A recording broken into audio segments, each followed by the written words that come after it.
내가 너에게 준 것을 기억하느냐 라고 말씀하셨습니다. 저는 예, 주님이라고 대답했습니다. 주님께서는 연습하라고 하셨습니다. 그래서 저는 레심에게 주님께서 하신 말씀을 전하고 지금 예수님의 이름으로 저곳에서 별똥별이 떨어지기를 명한다라고 말했습니다. 그러자 바로 그 순간 별똥별이 떨어졌습니다. 저는 와, 대단하다 라고 생각했습니다. 여러분, 이것은 장난으로 하는 것이 아닙니다. 하나님께서는 연습하라고 말씀하셨습니다. 그분께서는 내 자녀들에게 내가 준 권세를 보여주겠다고 하셨습니다. 우리는 계속해서 반 시간 동안 더 앉아 있었고 제가 다시 물었습니다. 주님, 한 번 더 해도 될까요? 주님께서 허락하셨고 저는 다시 한번 명령했습니다. 그리고 동일하게 별똥별이 떨어졌습니다. 저는 이것이 장난삼아 하는 일이 아니라는 것을 알고 있습니다. 그러나 하나님께서 자신의 백성에게 가르치고 계신 것은 우리가 누구인지에 대한 이해입니다. 우리는 하나님의 자녀들입니다. 이것이 이 세대에 주어진 약속입니다. 우리는 그분의 왕국에 들어가면서 약속을 받았습니다. 그를 영접하는 자들, 곧 그 이름을 믿는 자들에게는 하나님의 자녀가 되는 권세를 주셨으니요. 한복음 1장 12절, 9년 전 벨파스트에서 경험한 일이 바로 이 세대를 향한 것이었습니다. 이 세대는 성숙한 자녀들로 성장할 것이며 그들은 자신들의 유업을 온전히 누릴 것입니다. 그들은 하나님께서 주신 권세 안에서 걸어갈 것입니다. 성경이 말하듯이 여러분이 그리스도의 몸이라면 그리스도를 반영해야 합니다. 그리고 어디를 가든지 그리스도의 권위 안에서 걸어가야 합니다. 이것이 진리입니다. 하나님께서 죽음에서 생명을 일으키고 계신다는 사실이 너무 좋습니다. 무엇이 죽었느냐 하면 종교적인 형식과 신학, 교리가 우리의 약속의 완전함으로 들어가는 것을 방해해 왔습니다. 하나님께서 지금 하시는 일은 놀랍습니다. 우리는 예수님을 통해 여호수아와 같은 소중한 약속을 받았습니다. 마태복음 28장 18절에서 예수님께서 말씀하셨습니다. 하늘과 땅의 모든 권세를 내게 주셨으니, 저는 모든이라는 표현을 좋아합니다. 일부가 아니라 모든 권세입니다. 예수님께서 우리에게 말씀하셨습니다. 이제 너희는 가라. 많은 사람들이 예수님께 모든 권세가 주어졌다고 하셨는데 우리에게 그 권세가 전가되었다고 어디에 나오나요? 라고 묻습니다. 저는 방금 말씀드렸습니다.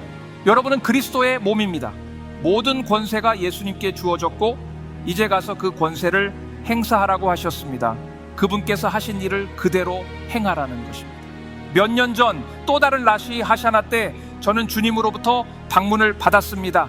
예수님께서 제 앞에 서 계셨고 헬멧을 들고 계셨습니다. 저는 10년 동안 군대에 있었습니다. 여러분도 아시겠지만 전투에 나가기 전 마지막으로 착용하는 장비가 바로 헬멧입니다. 다른 모든 준비가 완료되었을 때 헬멧을 쓰고 나가는 것이죠. 예수님께서 헬멧을 들고 서 계시는 것을 보았을 때 그분께서 무엇을 말씀하고 계신지 알 수 있었습니다. 저는 주님, 우리는 준비되지 않았습니다 라고 말했습니다. 그러자 주님께서는 단호하게 저를 꾸짖으시며 말씀하셨습니다. 내가 너에게 생명과 경건에 필요한 모든 것을 주었으니 이제 가서 승리를 강요하라. 주님께서는 승리를 쟁취하라고 말씀하지 않으셨습니다. 이미 승리하셨으니 그 승리를 강요하라고 하신 것입니다. 이것은 완전히 다른 생각입니다. 저는 새로운 땅을 점령하려는 것이 아니라 이미 점령된 땅 위에서 권위를 행사하며 서 있는 것입니다. 그리스도 안에서 우리는 이미 승리했다며 승리를 선포하고 그 땅을 바로잡는 것입니다. 이 깨달음을 얻고 나니 제 생각 전체가 바뀌었습니다. 우리가 나가서 기도하고 마귀를 쫓아내야 해. 이 지역을 차지해야 하니 금식하고 기도하자. 이제는 그렇지 않습니다. 그저 나가서 하면 됩니다. 우리는 이미 승리했습니다. 예수님께서 내 안에서 너희가 승리하였느니라 라고 말씀하셨습니다. 그래서 우리는 나가서 예수님의 이름으로 물러가라라고 말하고 그것은 즉시 이루어집니다. 우리를 바라보지 마십시오. 이것이 바로 하나님의 말씀입니다. 물론 금식과 기도는 기독교인의 삶에서 중요한 요소입니다. 우리는 금식하고 기도하는 사람들이 되어야 합니다. 그런데 여러분도 아시다시피 아담이 입을 열어 음식을 먹기 전까지는 문제가 없었습니다. 그 점에 대해 생각해 보십시오. 사탄도, 타락한 천사도, 그 어떤 사람도 그리스도를 대적할 수 없습니다. 모든 무릎이 예수님 앞에 꿇게 될 것입니다. 예수님께서 우리에게 이 권위를 주셨습니다. 저는 교회에서 자라면서 예수님의 이름을 말하면 모든 무릎이 꿇는다고 배웠습니다. 물론 그 안에 진리가 있습니다. 그러나 더 깊은 진리가 있습니다. 이름이라는 단어는 신약 성경에서 그저 단순한 이름을 의미하는 것이 아니라 그분의 성품과 명예를 의미합니다. 예수님의 성품 앞에서 모든 무릎이 꿇게 된다는 것입니다. 그리고 그리스도의 성품과 권위가 우리 안에 있을 때 모든 무릎이 꿇게 됩니다. 예수님께서 가다라 지방으로 가셨을 때 귀신 들린 자가 무덤 사이에서 지냈습니다. 예수님이 해안에 발을 딛는 순간 영적인 영역에서 반응이 일어났습니다. 그 귀신 들린 자가 즉시 예수님의 발 앞에 엎드리며 외쳤습니다. 예수님이 가는 곳마다 귀신 들린 자들이 소리쳤습니다. 우리가 당신과 무슨 상관이 있습니까? 왜 그런 반응을 보였을까요? 단지 그분이 예수님이었기 때문인가요? 아닙니다. 그분은 하나님의 성품을 나타내기 위해 오셨습니다. 예수님은 하나님의 성품으로 걸어가셨고 그 성품이 영적인 영역에서 환경에 영향을 미쳤습니다. 그분은 말을 할 필요도 없었습니다. 그저 그 자리에 서기만 해도 즉각적으로 영적인 반응이 일어났습니다. 예수님의 이름, 즉 그분의 성품이 여러분 안에 있을 때 모든 무릎이 꿇고 모든 혀가 그분이 주님이심을 고백하게 됩니다. 우리가 배워온 종교적인 절차는 때로는 효과가 있지만 때로는 그렇지 않습니다. 그러나 우리가 그리스도의 성품으로 걸어갈 때는 완전히 다른 길을 걷게 됩니다. 그 안에는 확신이 있고 알고 있는 바가 있으며 자연적인 영역에서 영적인 영역으로 넘어가는 변화가 일어납니다. 우리가 그 안에서 살고 움직이며 존재하는 것이 아닙니까? 성경이 그렇게 말합니다. 그 안에서 우리가 살고 움직이며 존재하는 이라사도행전 17장 28절, 그분은 영이시고 살과 뼈를 가지신 구속된 사람이지만 하나님의 아들이십니다. 요한일서 4장 17절 후반부는 그가 어떠하심과 같이 우리도 이 세상에서 그러하니라고 말합니다. 이것이 바로 우리가 영적으로 살아가며 그것을 자연적으로 반영하는 방식입니다. 하나님과 함께하는 이 길은 정말 놀라운 모험이었습니다. 그래서 제가 말했듯이 길을 걷다가도 귀신들이 나타나는 일이 생깁니다. 우리는 그런 경험을 했습니다. 그냥 사람들 옆을 지나가기만 해도 그들이 하나님의 임재를 느끼고 바닥에 쓰러지는 것을 보았습니다. 이는 우리의 능력 때문이 아닙니다. 내 기름 부음이 얼마나 대단한지 바라라는 것이 아니라 그분이 누구시고 그분이 우리 안에서 되기를 원하시는 분 때문입니다. 바울은 이 유업을 하늘에 속한 신령한 복이라고 부릅니다. 우리의 적은 우리가 이러한 은사와 기름 부음 그리고 축복을 얻는 것을 막기 위해 모든 수단을 동원할 것입니다. 마귀는 우리가 자신이 누구인지 깨닫는 것을 원하지 않습니다. 그는 우리가 시대의 끝에서 사람들을 하나님의 약속으로 자극하는 운명을 가지고 있다는 사실을 모르기를 원합니다. 그 약속은 생명과 더 풍성한 생명 요한복음 10장 10절입니다. 그것은 그저 끝까지 버티는 것이 아닙니다. 그것은 풍성한 삶이 아니라 두려운 삶입니다. 한 번은 비전을 본 적이 있습니다. 언제 그 일이 일어날지는 모르지만 반드시 일어날 것을 믿습니다. 저는 언덕 위에 서서 도시를 내려다보고 있었습니다. 핵폭탄이 곧 떨어질 것을 알았습니다. 사이렌이 울리고 사람들은 모두 공포에 빠져 있었습니다. 저는 즉시 끝나는구나, 고통도 없고 아무것도 없겠지라고 생각했습니다. 그래서 그곳에 서서 하나님을 예배하고 있었습니다. 왜냐하면 영원으로의 순간이 곧 다가올 것을 알았기 때문입니다. 그러다가 갑자기 꽝 하는 소리와 함께 핵 폭발이 일어났습니다. 모든 것이 평탄하게 날아갔고 저는 여전히 그 자리에 서 있었습니다. 그래서 저는 주님, 이건 불공평해요. 제가 지금 당신과 함께 있을 수 있었을 텐데요 라고 말했습니다. 그러자 주님께서 말씀하셨습니다. 너는 이미 나와 함께 있다. 그래서 너에게 아무 영향도 미치지 않았다. 하나님의 영광에는 무언가가 있습니다. 이 세대는 어떤 무기도 너를 대적하지 못할 것이다. 이사야 54장 17절은 진리를 깨달을 것입니다. 우리가 주님께 순종하고 그분이 하라고 하신 모든 일을 행할 때 그 누구도 그 어떤 영도 우리 앞에 설 수 없을 것입니다. 누가복음 21장 15절에 이렇게 말합니다. 내가 너희에게 구변과 지혜를 줄 터이니 너희의 모든 대적이 능히 대항하거나 반박할 수 없으리라. 저는 43년 동안 그리스도와 함께 걸어왔습니다. 그 시간 동안 저는 성숙한 아들들이 다르게 행동한다는 것을 깨달았습니다. 하나님의 아들과 딸들, 그분과 가까운 남자와 여자는 더 적게 말하고 더 많이 듣습니다. 오랜 세월 동안 지켜본 결과 하나님과 가까운 사람들은 말이 많지 않습니다. 단 그들이 사랑하는 분에 대해 이야기할 때를 제외하고는요, 다른 모든 영역에서는 매우 조용합니다. 그래서 저는 수년 전 한 경험 많은 하나님의 사람에게 물어볼 기회가 있었습니다. 왜 그렇게 말이 없으신가요? 그는 이렇게 대답했습니다. 말에는 힘이 있다. 나는 그 힘을 하찮은 것에 낭비하고 싶지 않다. 여러분, 이것을 잊지 마십시오. 하나님께서 여러분에게 주신 생명과 죽음의 힘을 하찮은 것에 낭비하지 마십시오. 지금 여러분이 조용해진 것은 그 힘을 낭비하지 않겠다는 다짐 때문인가요? 그렇다면 다행입니다. 하나님께서 여러분의 삶에 부르심을 주실 때 그분은 앞서 가실 뿐만 아니라 뒤에서 여러분을 지켜주실 것입니다. 이사야 58장 8절, 여러분이 아시는 것처럼 여호수아는 이 거대한 군대를 이끌 수 있을지에 대해 의구심이 있었습니다. 하지만 그는 그 의구심을 입 밖으로 내지 않았습니다. 여호수아는 육신의 눈으로 상황을 보지 않고 하나님의 가능성이라는 렌즈로 보았습니다. 그가 정탐을 위해 땅에 파견되었을 때도 그는 갈렙과 함께 그 땅에 있는 거인들과 강한 성벽을 가진 사람들을 보며 두려워하지 않았습니다. 대신 그는 믿음의 렌즈와 하나님의 약속을 통해 우리는 충분히 할 수 있다고 말했습니다. 그들의 믿음을 통한 시각이 모든 것을 가능하게 만들었습니다. 반면에 다른 10명의 정탐꾼들은 육신의 눈으로 보았고 그 앞에 놓인 불가능함만을 보았습니다. 여러분이 어떻게 보는지는 여러분이 어떻게 사는지에 영향을 미칩니다. 그리고 여러분의 시각은 누구를 아느냐에 따라 길러집니다. 여러분이 하나님과 가까워질수록 여러분의 시각은 더 명확해질 것입니다. 제가 여러분께 몇 가지를 읽어드리고 싶습니다. 괜찮으신가요? 아멘. 몇 가지만 읽겠습니다. 마지막 시대의 우리의 무기는 요한계시록 12장 11절에 나옵니다. 그들이 어린 양의 피와 자기들의 증거의 말씀으로 그를 이기었으니 여호수아와 갈렙은 믿음의 렌즈와 증거의 말씀으로 땅에 있는 거인들을 이겼습니다. 우리도 똑같이 어린 양의 피와 믿음의 렌즈로 이길 것입니다. 우리가 무엇을 말하느냐가 중요합니다. 우리는 충분히 할 수 있다는 말을 믿음으로 고백하십시오. 여러분이 어떤 상황에 직면하든지 간에 하나님께서 여러분에게 너는 할 수 있다고 말씀하셨기 때문에 여러분은 할 수 있습니다. 죄, 유혹, 질병, 자연재해, 죽음, 부패 등 모든 것이 이 이김의 선언에 포함됩니다.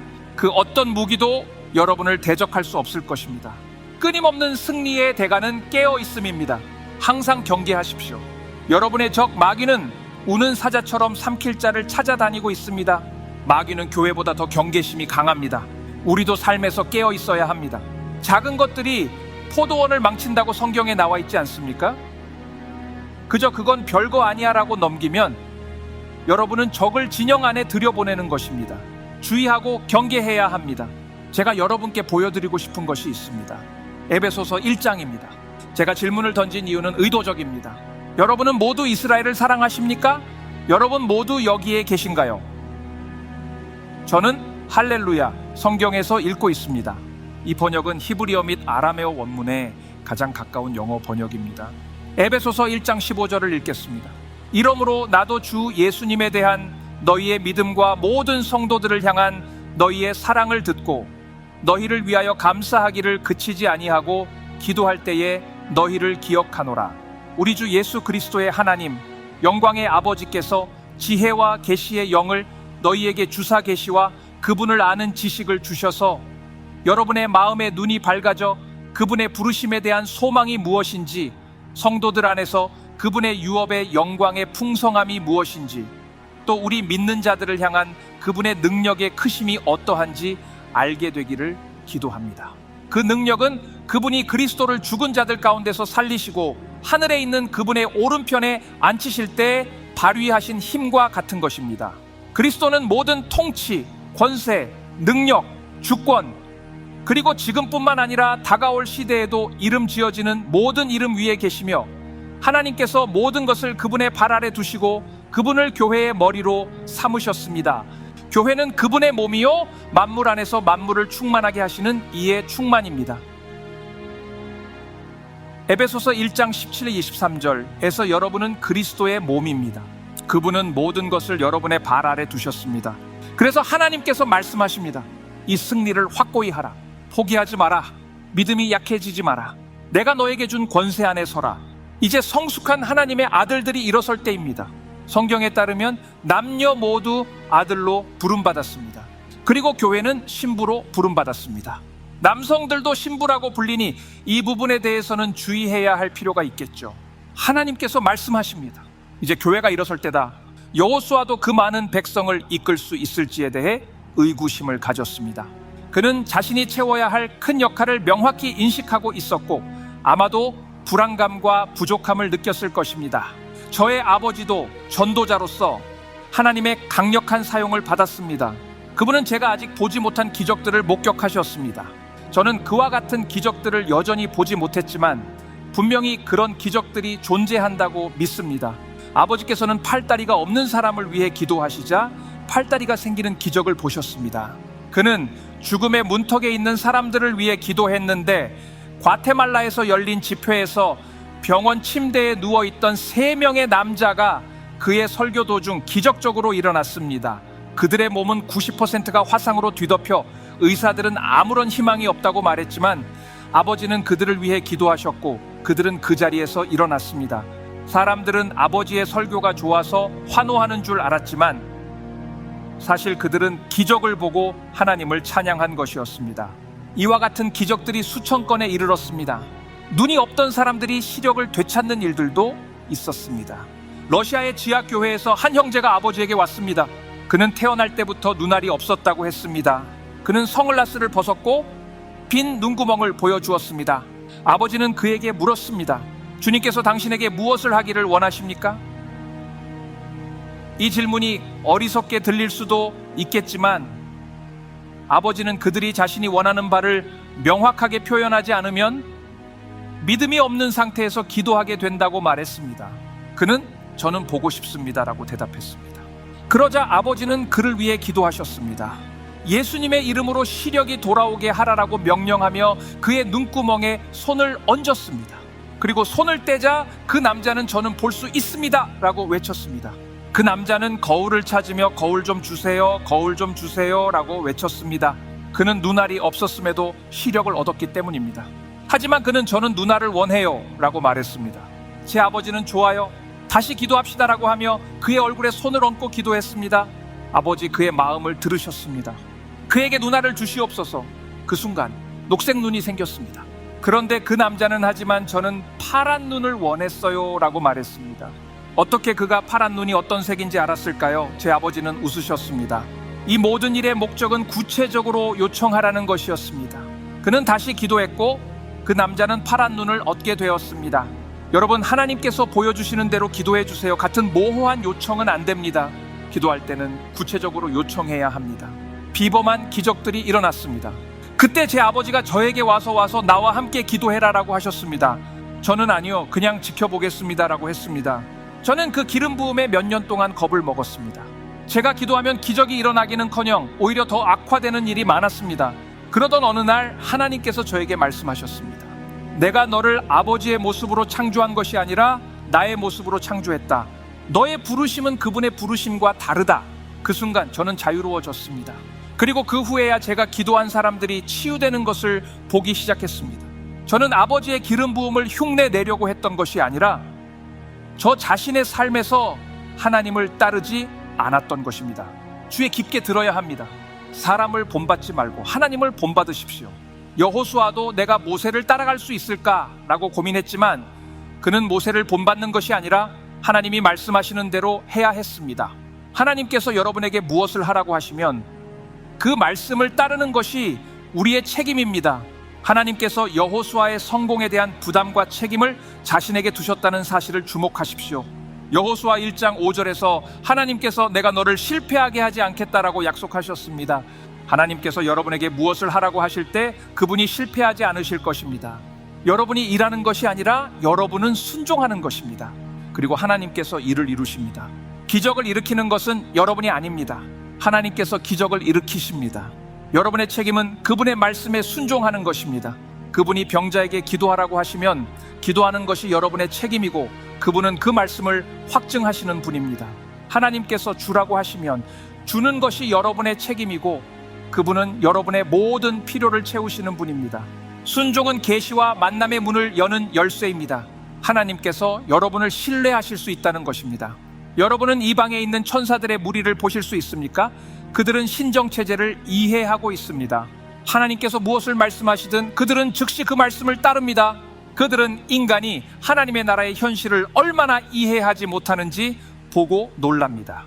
우리는 여전히 투표로 선출된 관리를 생각하지만 하나님께서는 우리가 그분의 명령에 따라 움직이기를 원하십니다. 하나님의 말씀은 곧 법입니다. 천사들은 그것을 이해하고 있습니다. 하늘의 모든 존재들은 그것을 알고 있습니다. 그런데 그들은 우리를 보면서 이 사람들은 왜 이러는 걸까? 라고 생각합니다. 하나님께서 약속을 주셨는데도 우리는 그것을 온전히 누리지 못하고 있습니다.